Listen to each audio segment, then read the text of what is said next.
بسم اللہ الرحمن الرحیم۔ اللہ ارشاد فرما رہا ہے اِنَّ فِي ذَلِكَ، یہ جو بات اللہ نے ابھی کی ہے نا کہ ہم نے موسیٰ کو بھیجا ہے آیات کے ساتھ، ہم نے موسیٰ کو اس لیے بھیجا کہ وہ اپنی امت کو، اپنی قوم کو اندھیرے سے نکال کر نور کی طرف لے جائیں، اور یہ ساری باتیں، اور ہم نے موسیٰ کو حکم دیا ہے کہ وہ اپنی امت کے سامنے اللہ کے دنوں کو بیان کریں۔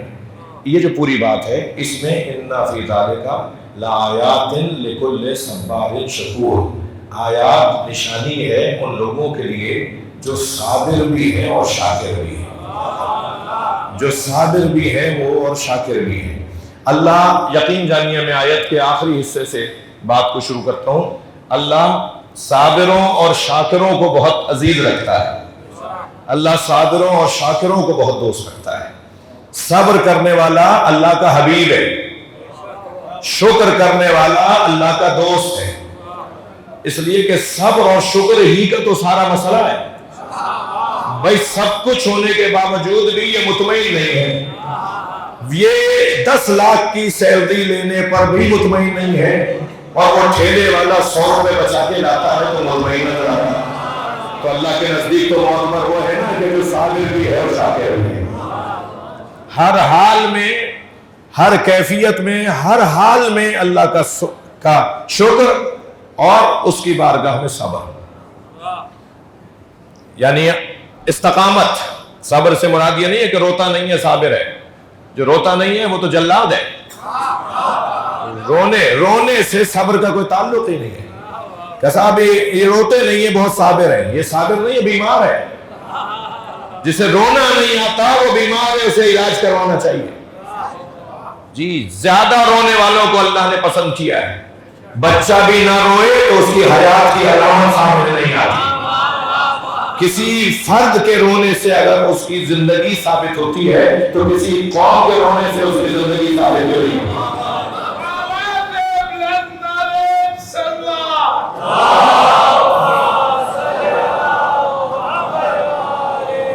بھائی میرے دوست نے، میرے عزیز نے، میرے حج کے ساتھی، میرے زیارتوں کے ساتھی نے آپ سے بآواز بلند کہا تھا، آپ نے تو آہستہ سے پڑھی ہے۔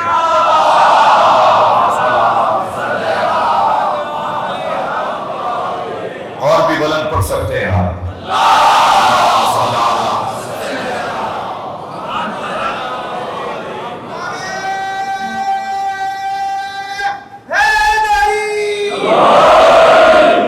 جب حضرت نبی مکرم پر حالات سخت ہوئے، گھٹن کا دور شروع ہوا، شیب ابی طالب کا دور کہیے، سوشل بائیکاٹ کیا گیا، مکے والوں نے نبی مکرم سے تعلق کو، اہل مکہ نے توڑ دیا، کوئی بات کرنے کو تیار نہیں تھا۔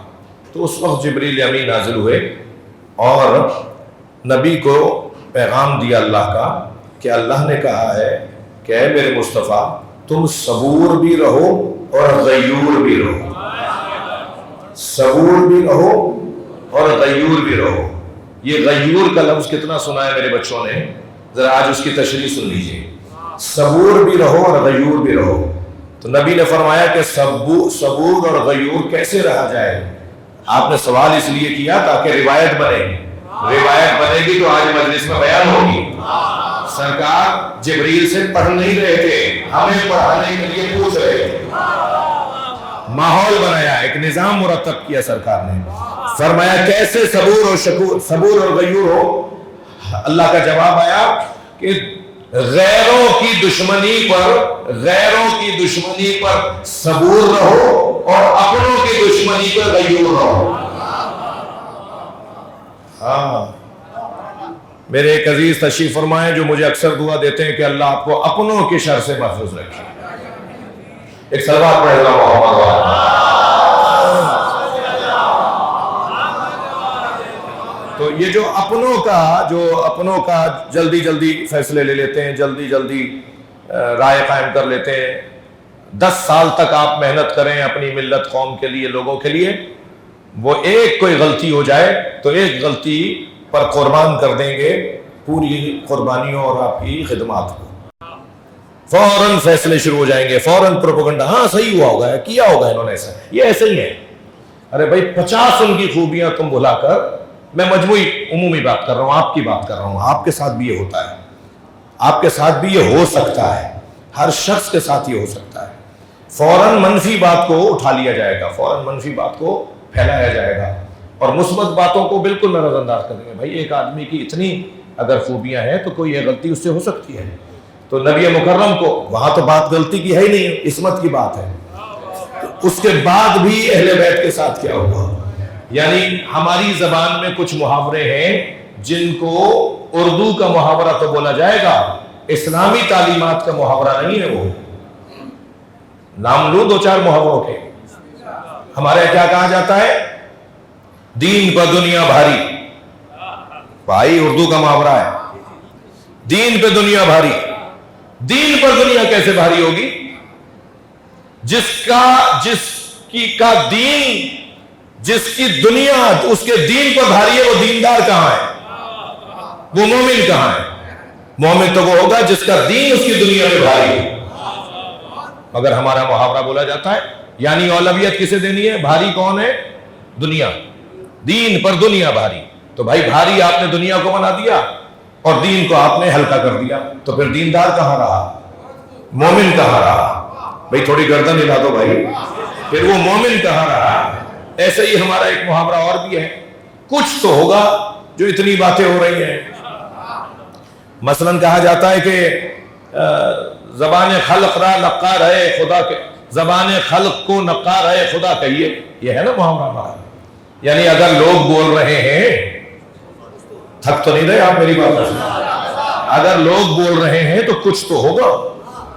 یہ عوام کی آواز، یہ لوگوں کی باتیں، زبان خلق کو نقار ہے خدا کہیے، کچھ تو ہوگا جو اتنا۔ بھائی کبھی کبھی کچھ بھی نہیں ہوتا اور بہت کچھ بول دیا جاتا ہے۔ ذرا جگر پر ہاتھ رکھ کر جملہ سنیے گا، مولا کائنات کے لیے شام کے لوگ جو بولتے تھے تو کچھ تھا؟ کچھ بھی نہیں تھا، اور کہا جاتا تھا کہ علی تو نماز نہیں پڑھتے۔ مولا کی شہادت کی خبر پھیلی کہ مسجد میں علی کو قتل کر دیا گیا، تو کہنے لگے علی نماز بھی پڑھتے تھے کہ جو مسجد گئے تھے؟ کسی میں جرأت ہے کہ کوئی کہے کہ کچھ تو ہوگا؟ صلوات پڑھے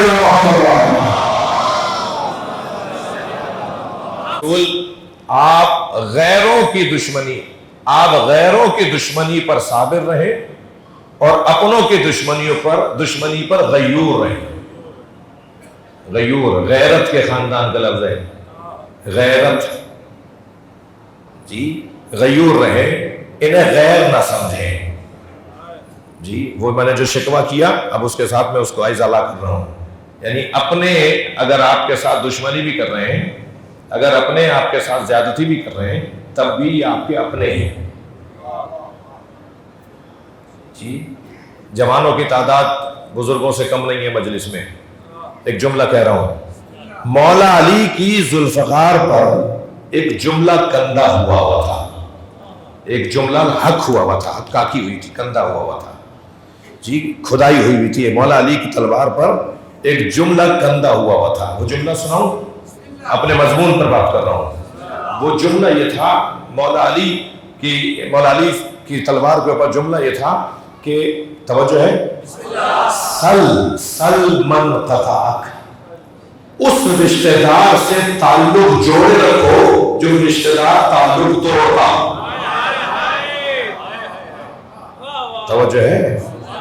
ہمارے یہاں تو کہا جاتا ہے انہوں نے شادی میں نہیں بلایا، میرے چچا زاد بھائی نے مجھے فلاں اس میں نہیں بلایا، وہ ہمارے آتا نہیں ہے، وہ ہمیں بلاتا نہیں ہے، وہ سلام نہیں کرتا، وہ سلام کا جواب نہیں دیتا۔ یہ وہ کرتا ہے نا، اس کے یہ کرنے سے رشتہ ٹوٹ نہیں رہا۔ بھائی توجہ چاہوں گا آپ سے، جو چیز اللہ بنا کر بھیجتا ہے اسے بندے توڑ نہیں سکتے۔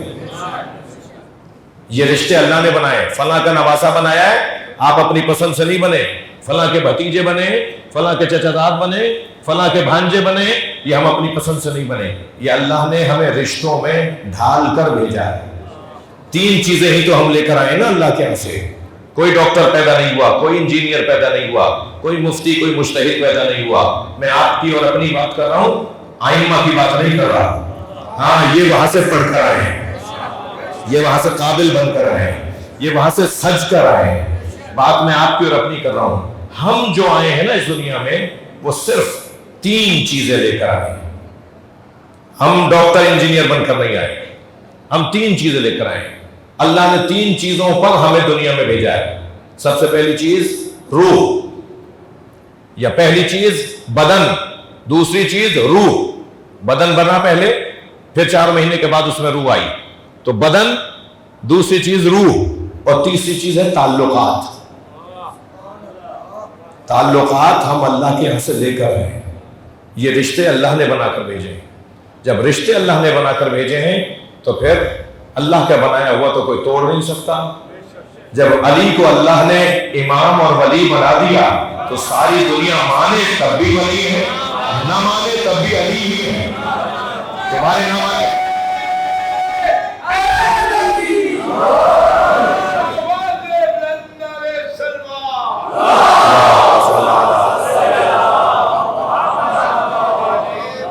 کسی کے نہ ماننے سے کوئی فرق تو نہیں پڑتا جی. وہ اگر پھٹے بوریے پر بھی بیٹھے ہو تو مولا کائنات ہے.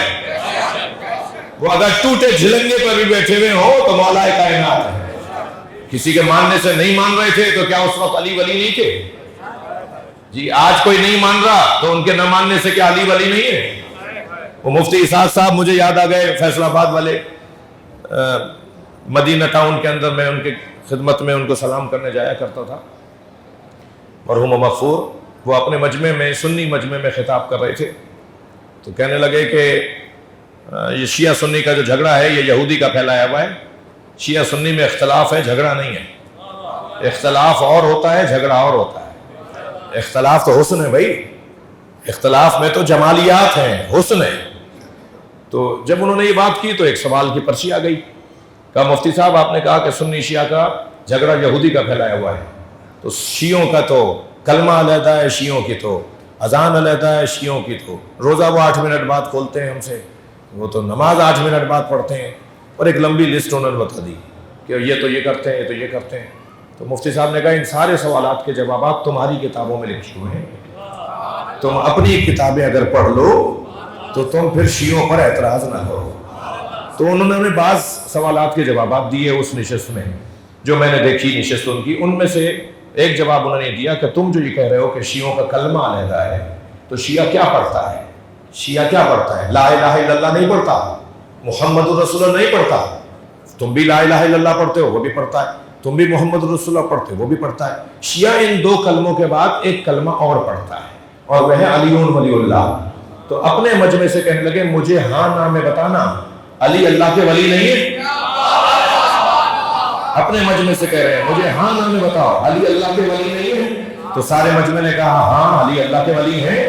تو کہنے لگے بس فرق یہی ہے تم مانتے ہو بولتے نہیں ہو, وہ مانتے بھی ہیں بولتے نہیں.